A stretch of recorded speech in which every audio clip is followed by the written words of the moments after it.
Hello, welcome to this 2 week update to the experience I had with the gastric sleeve SADI S process. To be honest, not much to report on this week. I've been feeling great. Um, Probably the hardest thing is not doing something stupid like pick up something heavy because I feel totally fine. Um, Weight loss has kind of been at a stall, which I think is to be expected.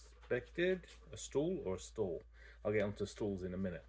Um, the current weight is 368 pounds, which is 22 pounds since surgery and 36 pounds since I first started the program, which I had a meeting with a dietitian yesterday, which interestingly enough is 16% of the excess weight I had at the start has been lost. Um, I'm not really worried about the stall because it's actually pretty common. Mine, I think, just arrived earlier than what appears to be others. But basically, the body's just going, what the frack have you done to me?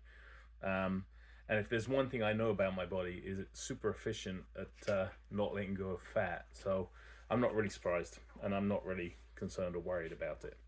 So yesterday's meeting with the dietitian was basically to check that I'd been sticking to the rules and if I could move on to the next stage, which is called stage 4.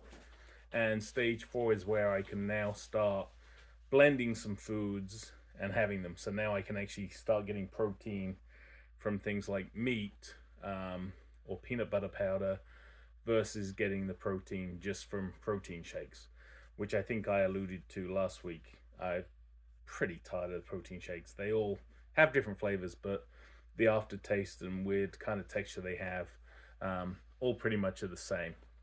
So this week I can move on to something else. So for lunch today, I had some canned chili, which is blended, and this was not kind of something I picked out. This was actually one of the recipes they suggested with a little light cheese sprinkled on top. I will say that today my stomach has been gurgling and burbling continuously, so it's making lots of noises and it's been a bit gassy. And I experienced something this morning that I've never ever experienced in my life, and this is again oversharing. Um, I had poop today where the poop consistency since the operation has kind of been like Mr. Whippy, which if you don't know who Mr. Whippy is, and that's like the soft serve ice cream. But today there was literally oil in my poop, not in my poop, but actually in the water, and it looked like a lava lamp in there. So that was the most thing I've ever seen, most bizarre thing I've ever seen, and apparently that's called steatorrhea according to my research on Google. Um, and It's nothing to be worried about. Basically, it's just because my body can't absorb things the way it used to, and I guess there was fat in something I ate, and it was like, yep, that's gonna come out looking like a lava lamp. So anyway, there's my oversharing for this week. No need for you to see my belly this week. Um, the stitches and things, super glue. The super glue's all gone, and pretty much it just looks like a couple of little scabs now. So the hardest thing there is not picking them because I would be a picker and I would get so much pleasure from picking them, but we will not pick them. Let's think what else. So yeah, so on to stage 4, which goes for about 3-4 weeks until the next meeting with the dietitian, and that's when I can actually start going on to regular food and just cutting out small enough to eat myself. So my first kind of meal that I had with like pureed food was actually tinned chicken with ricotta cheese and buffalo sauce. So it was almost like a chicken buffalo sauce. Um, and I actually kind of grabbed a picture of how much of it I was able to eat, and it's only like that much that I was able to eat off a plate. But it was nice to have something that had some kind of texture in it.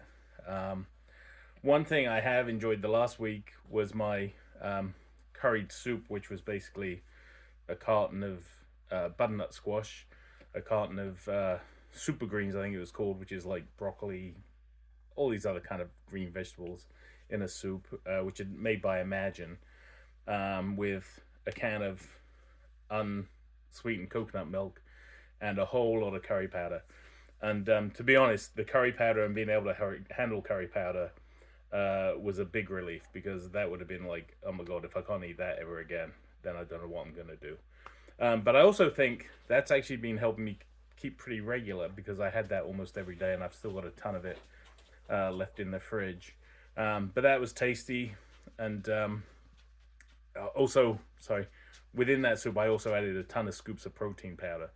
So every time I did a cup of that soup, which would be a meal, then I'd also get like 28 grams of protein from that. So that worked out pretty good, and I'll probably continue having that because it's tasty and it's easy to make, and it's enjoyable versus a protein shake. Let's see, what else is there, Gella? Anything else? Oh, walking. Still walking a lot. I think last week we did something like 17, 18 miles. This week we've been good, been going. And Gellert's lucky, the next door neighbor sometimes takes him for a run. So he's been getting in sometimes 2 or 3 walks a day. So he's liking that, aren't you? Come here. Come say hello to people. Come here. Yeah, look. Up here. Can you see? Come here. So this is my exercise partner. Come here. Where'd you find that sock? Where'd you get that sock? Good boy. Anyway, that's the check-in for today. Yeah, so it's 2 weeks, 368 pounds. Nothing else. I haven't upset anybody at the hospital by saying masturbation this week, so that's always a good step. But if you have any questions, feel free to post them in the comments. I'm happy to answer them. As you can see, I'm being fairly honest in things I talk about, probably because this doesn't have a huge audience. But thank you for following along, and for those of you that you do know who I am, thank you for your support. I do appreciate it. And don't be afraid to talk about food around me. That's totally okay. Anyway, thank you. Bye.